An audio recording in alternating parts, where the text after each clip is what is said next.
It's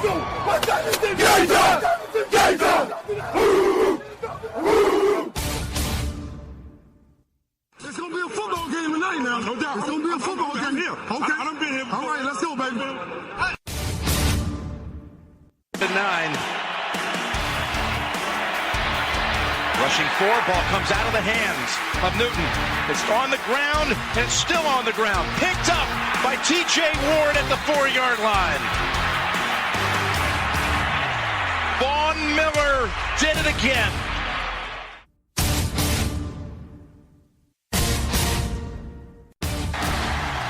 Alabama back on top of the college football world.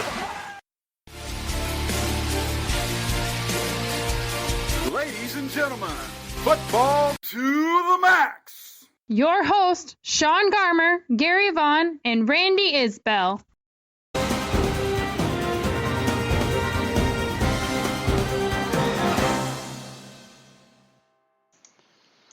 Hello and welcome to the first Football to the Max News Extra, as these are only going to happen during the off season unless it's something ridiculous.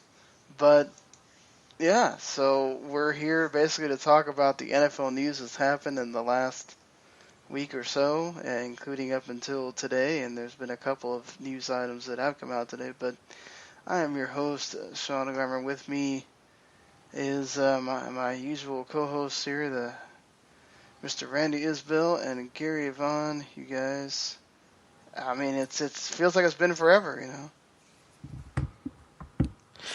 Yeah, I mean, it's one of those where, you know, it's been so long since we've talked actual football news. We've done a lot of things when it comes to, you know, breaking down divisions in the NFL or talking college divisions and conferences and things like that. But, man, to sit down and actually get a chance to talk about, you know, actual news, that's different. Nobody got arrested, right? No. No. Okay, cool. I'm ready to talk news then. Yeah.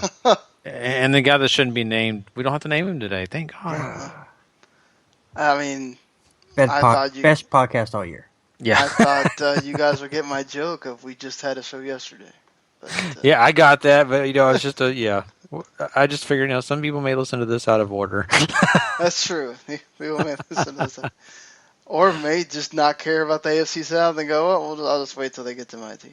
But, you know, that's why we have those things stand by themselves. So you don't have to if you don't particularly care. But, so we should start with sort of what was made today. Arian Foster signs a $1.5 million deal with the Miami Dolphins.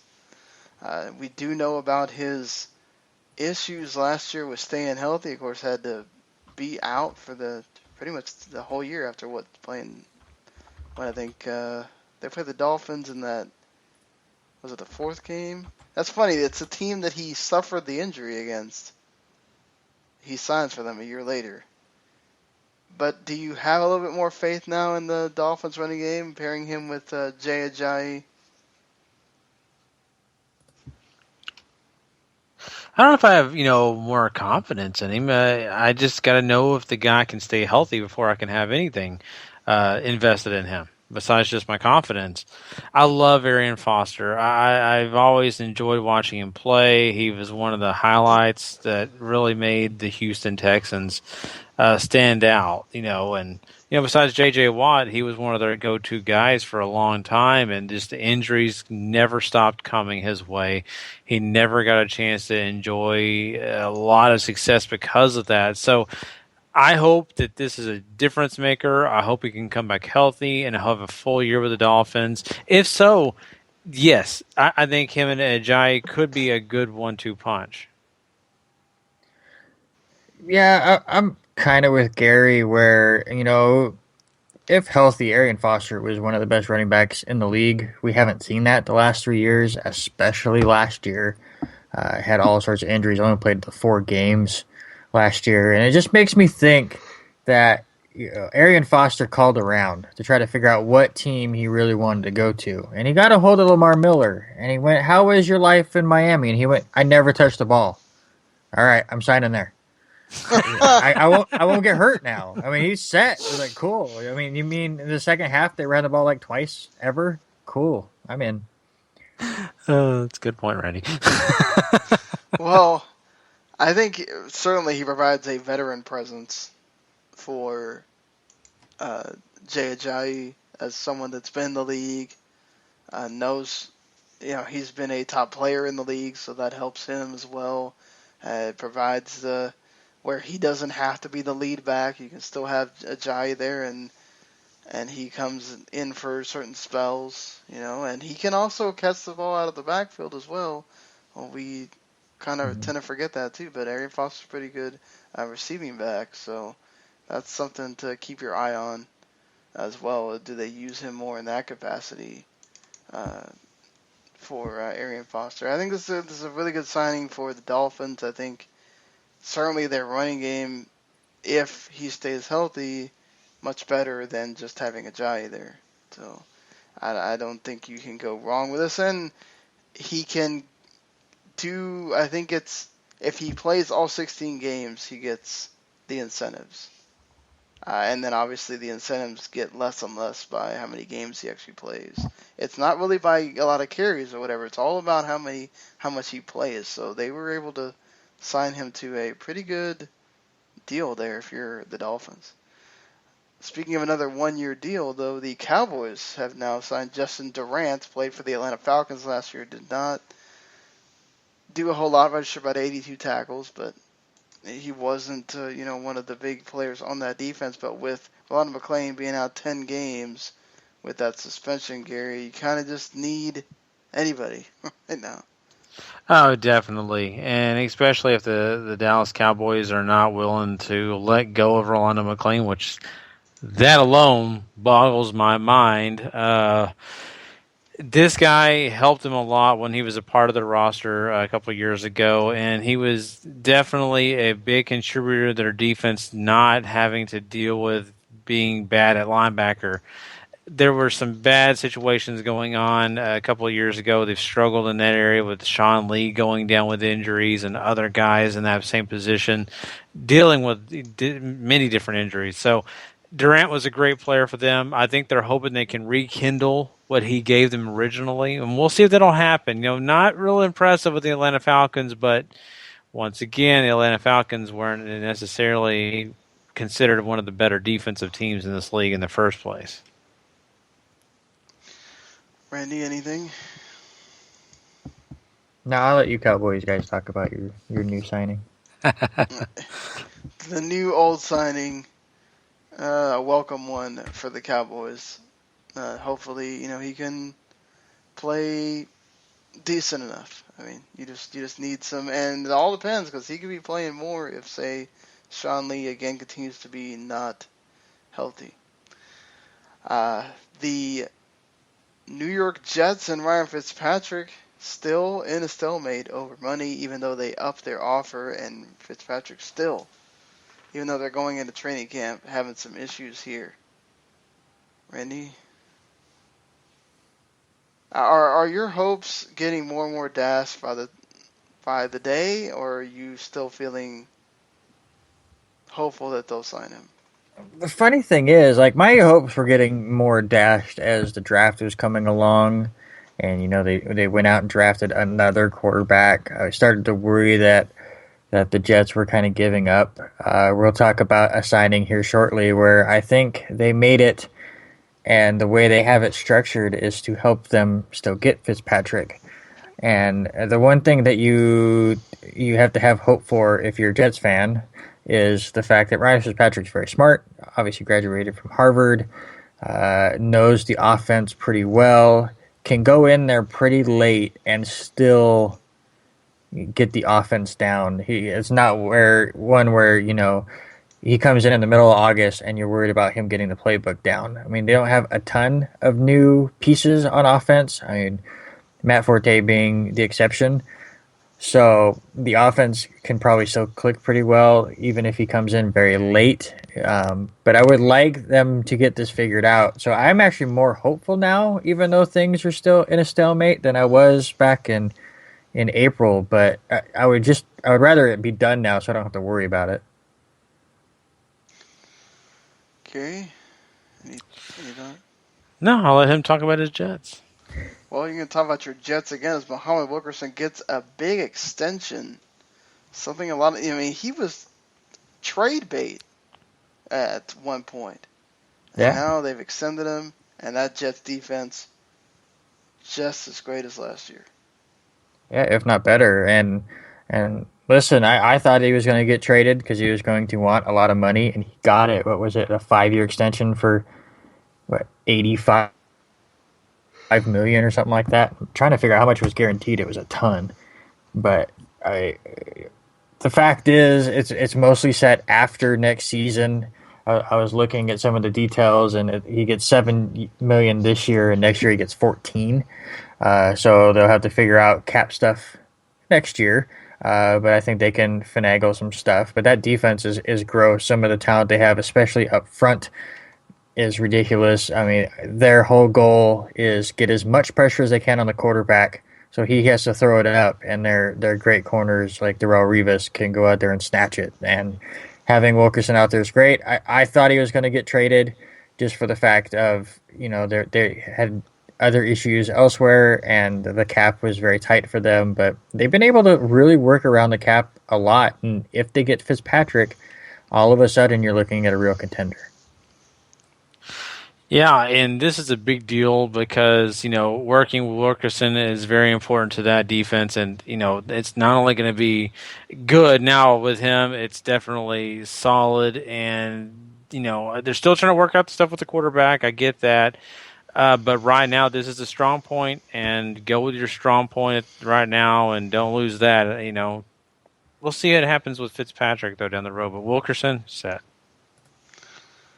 Well, a kicker was signed to an extension, $16.8 million to Justin Tucker for the Ravens. 4 years for him. Pretty much had to do it if you're the Ravens, right? This is a guy that's been your point machine. Well, when you're the Baltimore Ravens, you have to make sure you sign your best player. And they just did.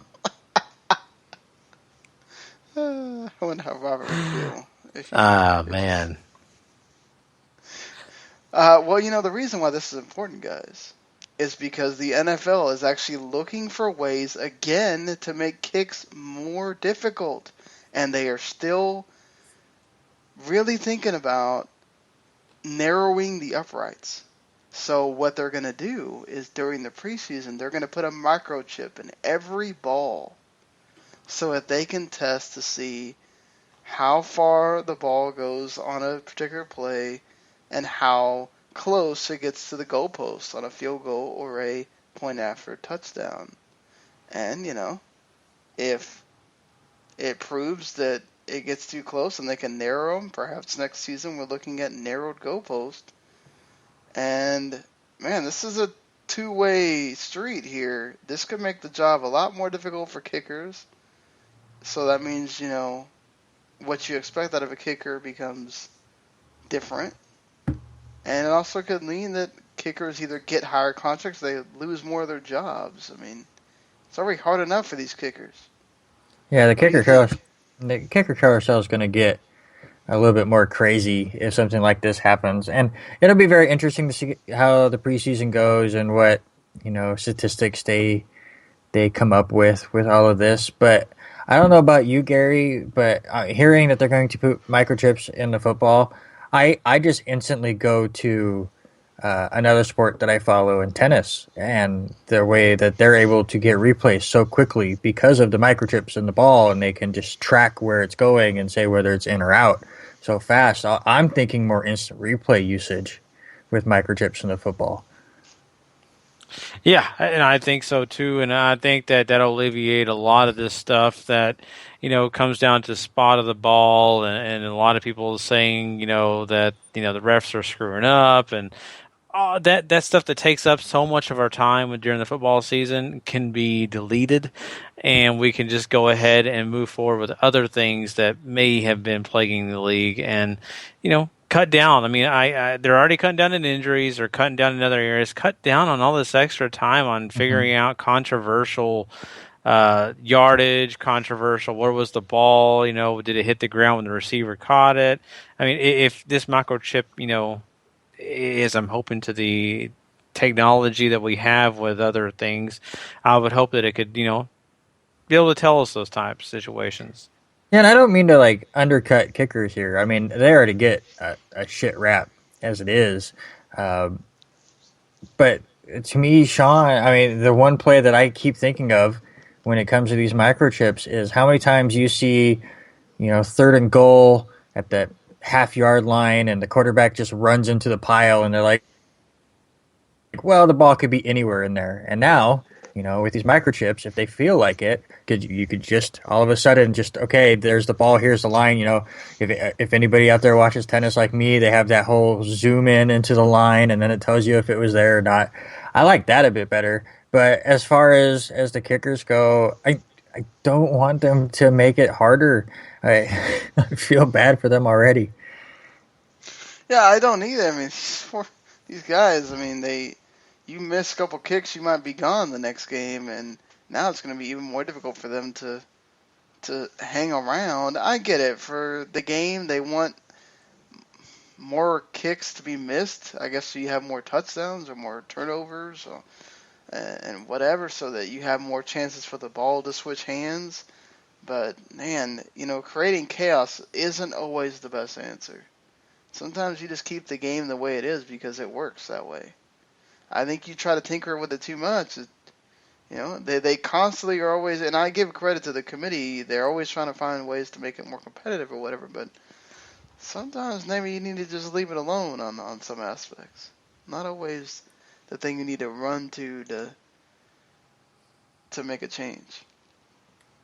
So, other than, I mean, the big signing, the big deal from that we've been waiting on is Von Miller finally signs the 6-year, $114.5 million deal, but he has $70 million of that guaranteed.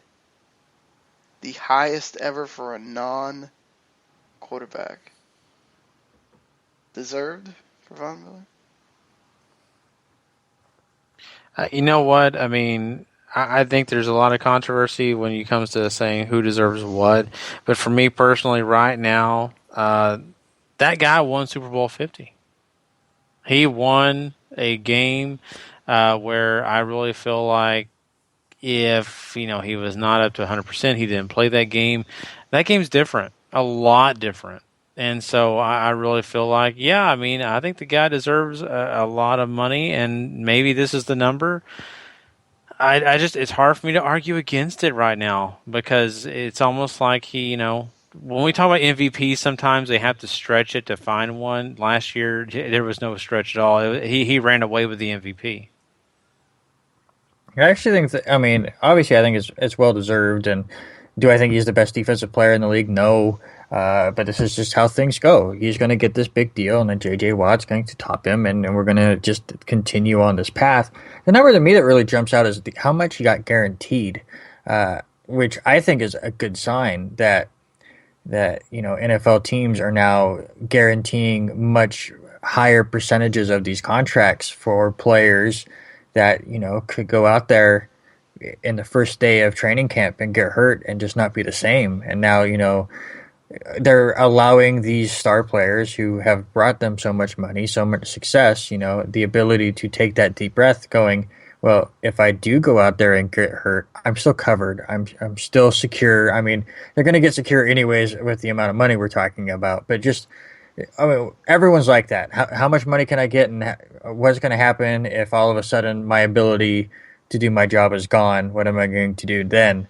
To know that you are set, most of this contract that you just signed is going to come to you no matter what. I like that sign more than anything else, and I hope the trend continues. I'll say, it's always great for them to be getting more of that money guaranteed so that if they do go down, they can feel secure in what they're doing. I mean, this is good for Von Miller. He deserves it for being MVP, I think, for being one of their best players that they've had for a long time.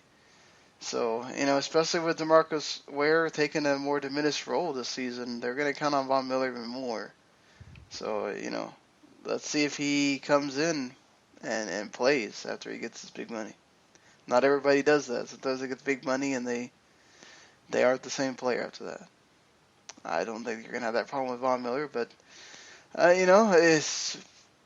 we do have a former player and a current player that are going to be competing in the Olympics that are about to start in a couple of weeks. You got the former Detroit Lions running back, Javid Best. He's going to be on the St. Lucia, or St. Lucia, probably is how you say that, Olympic track and field team for the 100 meters.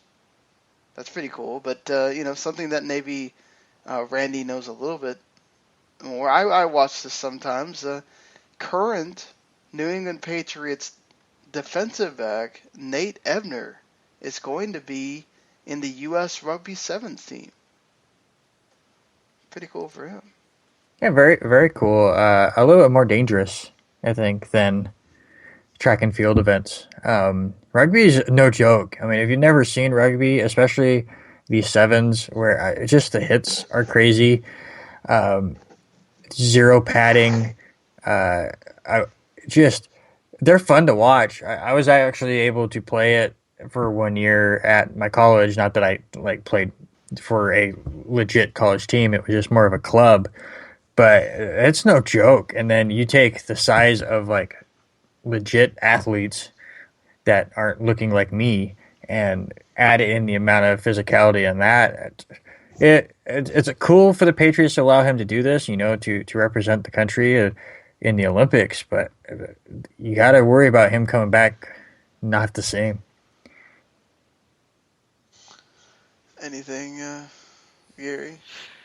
You always take the risk anytime a player is involved in an all-star game, in an Olympic sport, any extracurricular activities. It's very much a risk, and I think the Olympics are great, and I want those players to go do those type of things because it is important to, really, let's be honest, to represent their country. The only reason Javid Best is not representing America is because he didn't go to the trials that America had already done for their Olympic teams, and so he went and played for his father's country, which is cool. I think that's really cool that his father's country accepted him and said, "Hey, come and play with us." So, I think it works, and Javid Best has the luxury that he doesn't have to worry about joining a team, and after this. Whereas, we have another player that, is a part of a team and is depending on being a part of the team during the regular season. So I think, it's a catch-22, let's be honest. I mean, because there are chances that he may miss time. And, he's not going to be like everybody else. He's not going to be ready day one. He's going to be a little bit behind the 8-ball. Yeah, that's true. Ebner did play last year, so I think he'll be okay. Just hopefully he doesn't suffer some big injury. That's, like he said, that's no joke with playing rugby. So we move on to some suspensions here, which are never good. The 49ers, who Aaron Lynch was a big part of their pass rushing defense last year. I remember watching. I don't remember who it was against. It might have been I don't want to say a team and then it'd be wrong, but I remember him sacking some quarterback at least 3 or 4 times in one game, and sometimes he was the only guy that was able to get pressure on the quarterback. Missing him for 4 games, not a good thing for the 49ers. Any thoughts on this? When's the last time we had good news about the 49ers? Yeah, we still don't know about Colin Kaepernick. Seems like all we get out of them is this happened or that happened or, just weird. Mm-hmm. Yeah, it's a bummer. But, that's just the way it's been going for the 49ers right now. I feel bad for them. We're still waiting on the good news, too, Niners fans. We haven't heard much yet. Well, the Buffalo Bills didn't get any good news either. As Carlos Williams suspended 4 games by the NFL. And, of course, Tom Brady will serve his suspension after declaring that he will no longer proceed in legal process. It's over, guys. It's finally over. Oh man, I'm very thankful for that, Randy. I just too much. We don't have to talk about Deflategate. Thank God. I mean, Carlos Williams, he was a good 1-2 with, or he is still a good 1-2 with LaShawn McCoy. But they've got enough backs back there. You think this is going to be a big blow?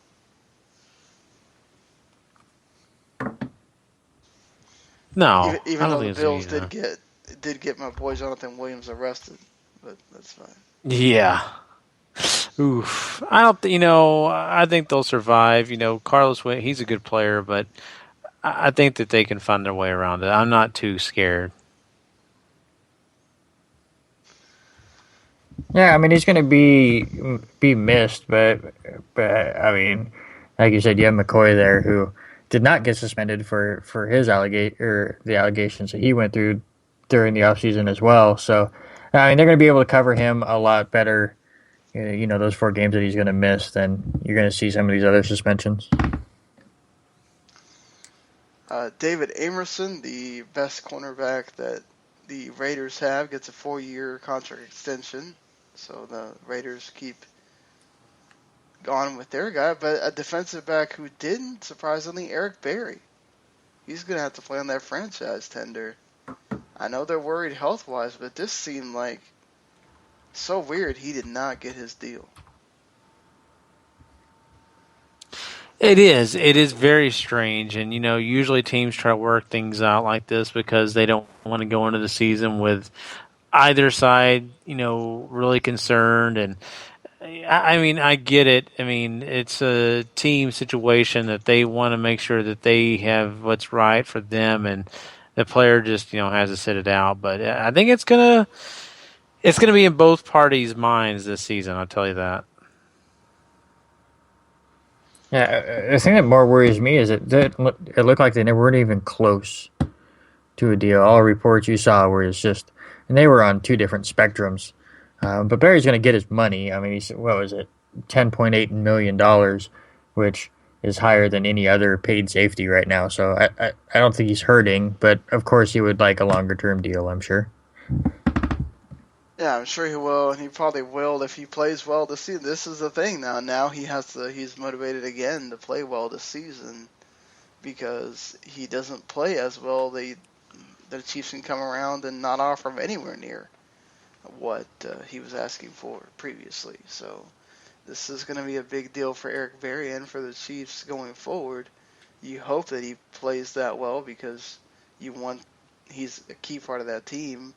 But if you're looking at it contract-wise, maybe he doesn't, and then the Chiefs get to save themselves some money, or he has to go elsewhere because Eric Berry still feels like he's that good, and at that point, they say, well, you kind of proved that you're not. We'll have to see if that happens for Mr. Berry. A couple of other things here. Looks like the Anquan Boldin could be going to the New Orleans Saints. I think we talked about the Saints as a possible destination for him at one point. Talk about replace him for Marcus Colston. And I don't think Drew Brees has really ever had, other than Colston having that big body receiver, I think this would be really great for them. So we're not counting Jimmy Graham as a receiver, right? Oh, well. Okay. Well, yeah, I mean, the NFL doesn't count him as a receiver. So it's true. He's a tight end. I mean, it makes sense. But I think that'd be a great fit. I mean, both for him and the Saints. I think the Saints are a little underrated going into the season. Do I think they have much of a chance to win the Super Bowl? Not exactly, but they could, under the right circumstances, make the playoffs. And adding Anquan Boldin is going to do nothing but help that chance. I'm a huge Anquan Bolden fan. You guys know this. I've sung his praises enough times to not really have to go on and on about him right now. But I will say that, it is a great replacement, especially with losing Marquez Colston, who, had kind of started slowing down maybe 2 years ago. And so now getting a guy like this is a wise decision and a guy that you can depend on. And Drew Brees is going to love his new security blanket. Oh, for sure. And, well, the Carolina Panthers will lose a security blanket of their own on the defensive side as Charles Tillman has called it a career after 13 seasons, 2 Pro Bowls, and 1 Walter Payton Man of the Year award. Of course, he's drafted by the Bears, played for the Bears for a long time, and then he played for the Panthers last year. He tore his ACL after starting 12 games, and, of course, didn't play the rest of the season, but he got an All-Pro nod. Kind of sad to see him go.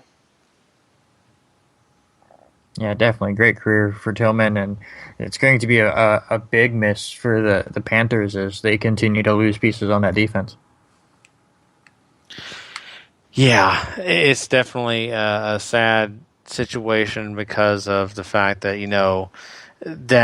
Panthers defense was really working well with him, and of course losing another defensive back this past season, it's oof. I mean, this is a different secondary now, especially with losing 2 guys like that. But Tillman got a great career.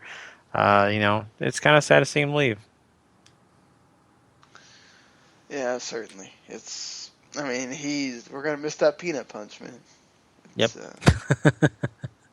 It was a thing of beauty, honestly, how he got the ball out of running backs and receivers' arms so much. 44 forced fumbles. Did you guys watch? I have not watched it. He basically tweeted out a video of him peanut punching things out of people's hands. So I have not watched it. We'll have to go check it out. All right. Well, I think that's all for our News Extra. I think we kind of covered everything that I remember. Is that everything on the list? Oh, I think Desmond Bryant for the Browns, a defensive lineman. Not that the Browns needed to lose anybody else. He is gone for the year with a torn pectoral muscle. Yeah, we kind of talked about the 49ers dealing with things. The Browns just continue to do with it. And, I think the biggest positive thing is they had a nice draft, but outside of that, man, they just continue to lose players over injuries or, whatever else may be. So, let's see if they can overcome it. I think the only thing that I think that we haven't talked about that wasn't a huge thing, but Kirk Cousins is another one of those players that couldn't quite come up with a deal. So I'm curious how that's going to affect the Redskins season. Redskins have made it pretty flat out. They were not going to give him an extension, I think. It always seemed like once he signed that big tender that the Redskins were totally okay with letting him play this out and see if he's making it. Yeah, no, I was just thinking maybe to get something going after they see Osweiler is supposed to be the next big thing in Denver, and he bails on him. So maybe that would have scared him into a deal. Oh, and sadly, he quit the 49ers to go try to be on the Rugby Sevens Olympic team for Fiji. Jared Haney does not make it.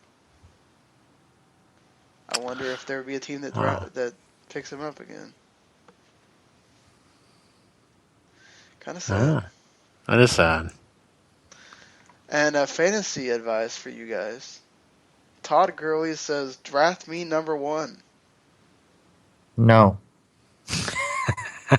Where do you draft Todd Gurley then? Late first round. Mm-hmm. I agree with Randy on that. He's definitely a great running back to have, but I'm not willing to say he deserves the number 1 pick over some of these other maybe even top running backs. And, of course, I think even some of these quarterbacks I think are more valuable at this time. Yeah, listen, I think he's going to be like probably the 5th or 6th running back off the board, but just looking through all these analytics and stuff and prepping for all these drafts that I'll be doing this year, it seems like everyone is on board with wide receivers getting drafted a lot sooner. So I think he slips down because there's a few sites that have like the top 2 or 3 picks being wide receivers this year. And you know what? But it only makes sense. I mean, this is a passing league. I mean, unless you're on, I think, maybe 3 rosters in the NFL right now that actually are going to run the ball, I mean, the receivers are going to get all the love. So, Very true. Very true. All right, so now we are closing here for the first Football to the Max News Extra. And, we also have another show that we did. We did the AFC South Division preview, and we also are doing the ACC conference preview, and then we'll be hitting that AFC North on the next Friday show. So we'll have plenty for you guys here, so you don't want to miss out on any of that. And other than that, make sure you subscribe.